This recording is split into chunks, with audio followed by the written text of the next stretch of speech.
News extra time চ্যানেলে আপনাদের সকলকে স্বাগত আরও একটি নতুন ভিডিওতে। আজকের ভিডিওতে আমরা আলোচনা করব আসন্ন 2026 বিধানসভা নির্বাচন নিয়ে। আপনারা অনেকেই বলতে পারেন যে এখনও তো অনেক দেরি, 2026 এটা তো 2025, কিন্তু ইলেকশনটা এভাবেই হয়ে যায়, এক বছর আগে থেকে কিন্তু ইলেকশন দামাদা বেজে যায়।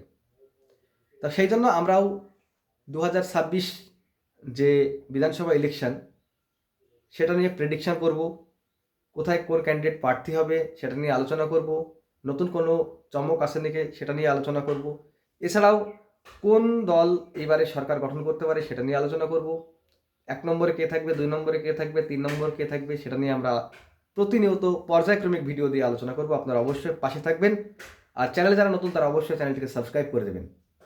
ভালো লাগলে অবশ্যই একটা লাইক শেয়ার কমেন্ট করবেন। তো চলুন আমরা মূল ভিডিওতে প্রবেশ করি। আজকে আলোচনা করব আগামী বিধানসভাতে বিজেপি কি সরকার গঠন করতে পারবে, নাকি পুনরায় তৃণমূল কংগ্রেস আবারও সরকারে আসবে। তো চলুন আমরা মূল আলোচনায় প্রবেশ করি। আমরা প্রথমে তৃণমূল কংগ্রেসের অবস্থানটা একটু জেনে নিই।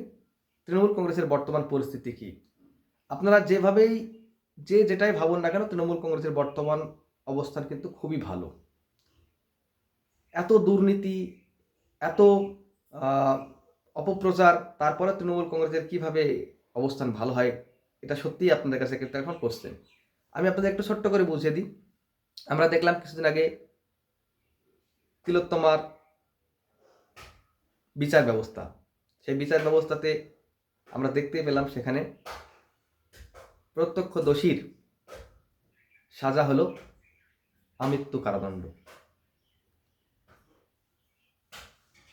এত আন্দোলন, এত প্রচার, এত মানুষের চিন্তাভাবনা যে সেখান থেকে একটা বড় ধরনের কোনো জাজমেন্ট আসবে, এবং তৃণমূল কংগ্রেসেরও এর থেকে একটা প্রভাব পড়া দরকার ছিল, কিন্তু তৃণমূল কংগ্রেসের কোনো রকম প্রভাব পড়লো না এই আন্দোলনের পরবর্তীতেও। তার প্রকৃষ্ট উদাহরণ যদি আমরা দিই, সেক্ষেত্রে আমরা দেখতে পাবো কোথায় 6টা উপনির্বাচন কেন্দ্রে আমরা যদি লক্ষ্য করি, আমরা দেখলাম এই তিলোত্তমা কাণ্ডের পরবর্তীতে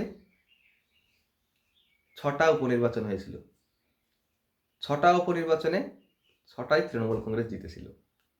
এত আন্দোলনের পরে, এত প্রচারের পরেও, এত তৃণমূলকে চেপে ধরার পরেও তৃণমূল কংগ্রেস কিন্তু নিজের আসনটা ধরে রেখেছে। অর্থাৎ নিজের আসন ধরে রাখেনি শুধু, মাদারি এহাট যেটা বিধানসভা কেন্দ্র সেখানে বিজেপির আসনকে ছিনিয়েও নিয়েছে।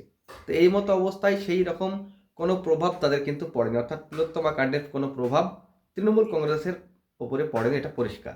হ্যাঁ, আপনারা অনেকেই বলতে পারেন যে এটা উপনির্বাচন, এখানে উপনির্বাচন সরকারের দিকেই যায়। তারপরেও একটু চিন্তা করে দেখুন যে এত দুর্নীতি, এত চুরি, এত মানে কি বলবো, ভাষায় প্রকাশ করা যাবে না, তারপরেও কিভাবে কিভাবে 6টা উপনির্বাচন কেন্দ্রে 6টায় তৃণমূল কংগ্রেস জেতে? নিশ্চয়ই তাদের বুথ লেভেল বিশাল স্ট্রং আছে, তাদের একটা ভোট ব্যাংক আছে, যেই ভোট ব্যাংকটা হয়তো এখনো নষ্ট করা যায়নি। আর এই জায়গা থেকে তৃণমূল কংগ্রেস বর্তমানে বিরাট স্ট্রং। তৃণমূল কংগ্রেস চাকরি চুরি করে, তৃণমূল কংগ্রেস দুর্নীতি করে, এগুলো আপনারা সকলে বলে থাকেন, কিন্তু দেখুন তৃণমূল কংগ্রেস তারপরেও প্রত্যেকটা ইলেকশনে খুব ভালো রেজাল্ট করে। সুপ্রিম কোর্টে 26,000 চাকরি বাতিলের মামলা চলছে, হাইকোর্টে সেটা বাতিল হয়ে গিয়েছে অলরেডি, তার মানে সেটা দুর্নীতি প্রমাণিত। তারপরেও কিন্তু তারা বিপুল ভোটে জেতে। তাদের টার্গেট কোথায় জানেন? তাদের টার্গেট হচ্ছে গরিব মানুষের ভোট, গ্রামীণ ভোট। তাদের টার্গেট শিক্ষিত লোকের ভোট নয়। শিক্ষিত লোক কটা আছে, কয়জনের চাকরি দরকার, কিন্তু চাকরি দরকার নেই, সংসার চালানোর জন্য ন্যূনতম টাকার প্রয়োজন, এরকম কিন্তু প্রচুর আছে। তার জন্য লক্ষ্মীর ভাণ্ডার এত বড় সাকসেস পেয়েছে। লক্ষ্মীর ভাণ্ডারের জন্য প্রত্যেক মাসে মহিলারা 1,000 টাকা করে পায়। তাহলে মহিলাদের 90% ভোট পেলে তৃণমূল কংগ্রেসকে হারাবে কি? তৃণমূল কংগ্রেসকে হারানো এই মুহূর্তে সত্যিই খুব কঠিন। তার মানে কি বিজেপি কোনোদিনই সরকারে আসবে না? অবশ্যই আসতে পারে, এই 26-এই আসতে পারে। কিভাবে আসতে পারে? বিজেপিকে তাদের সাংগঠনিক রদবদল করতে হবে, এবং বিজেপিকে বোঝাতে হবে যে আমরা সরকারে আসলেও এই প্রকল্পগুলো দিতে পারি, আমরা সরকারে আসলেও এই প্রকল্পগুলোকে আপনাদের মধ্যে সুন্দরভাবে বন্টন করতে পারি, লক্ষ্মীর ভাণ্ডার আমরা দিতে পারি। মানে বিজেপি এখনো বোঝাতে পারেনি যে আমরা সরকারে আসলে এই প্রকল্পগুলো আমরা দিতে পারি, এটা মানুষের মনের মধ্যে কিন্তু নিয়ে আসতে পারেনি। আর তার কুফল কিন্তু তারা পাচ্ছে, আর তার সুফল তৃণমূল কংগ্রেস পাচ্ছে। তার মানে হাতে 1টা বছর টাইম আছে।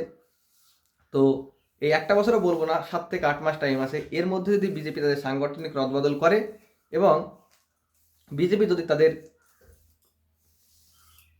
পরিকল্পনা এমনভাবে সাজাতে পারে যাতে সাধারণ মানুষ তাদের উপরে আস্থা রাখতে পারে, যে তারাও সরকারে আসলে লক্ষ্মীর ভাণ্ডার পেতে পারে, স্বাস্থ্যসাথী পেতে পারে, ঐক্যশ্রী পেতে পারে, সবুজ সাথী পেতে পারে।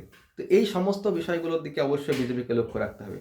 তৃণমূল কংগ্রেস অনেক অনেক অনেক অ্যাডভান্টেজ আছে, অনেক অ্যাডভান্টেজে আছে, যেখান থেকে তৃণমূল কংগ্রেস হয়তো এই মতো অবস্থায় যদি আমরা পরিসংখ্যান করি, অবশ্যই আমাদের পরবর্তী ভিডিওতে পরিসংখ্যান ভিডিও আসবে, এই মতো অবস্থায় পরিসংখ্যান করলে তৃণমূল কংগ্রেস বিপুল ভোটে জিতবে, অর্থাৎ প্রচুর সিট নিয়ে আবারও 2026-এ সরকারে আসছে। এই মতো অবস্থায় আসলে তো হবে না, অবশ্যই 2026-এ আসতে হবে। তো তার জন্য বিজেপিকে কঠোর পরিশ্রম করতে হবে, তাদের প্ল্যানিং করতে হবে, তাদেরকে অবশ্যই কিন্তু